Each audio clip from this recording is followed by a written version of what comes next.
இறந்திருக்கிறார்களோ அத்துணை பேரையுமே திரு அவை புனிதர்களாகத்தான் பார்க்கிறது. எனவேதான் அங்கீகரிக்கப்படாத அல்லது திருச்சபை பெயர் சொல்லி நினைவு கூறாத அத்துணை பெயருக்கும் திருவிழா எடுக்க வேண்டும் என்பதற்காகத்தான் இன்றைக்கு திருச்சபை புனிதர்களுக்கான அனைத்து புனிதர்களையும் நினைத்து பார்த்து திருவிழா எடுக்கிறது. இந்த புனிதர்களது திருவிழா நமக்கு தருகின்ற செய்தி என்ன?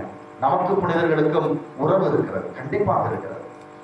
நாம் நம்முடைய நம்பிக்கை அறிக்கையிலே அந்த வரிகளை ஒவ்வொரு ஞாயிற்றுக்கிழமையும் திரும்ப திரும்ப நாம் பிரகடனப்படுத்துகிறோம். புனிதர்களின் சமூக உறவை நம்புகிறேன், எனக்கும் புனிதர்களுக்கும் ஒரு உறவு இருக்கிறது என்று நம்புகிறேன்.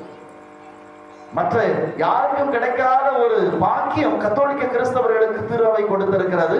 புனிதர்களோடு ஒரு உறவு நமக்கு இருக்கிறது.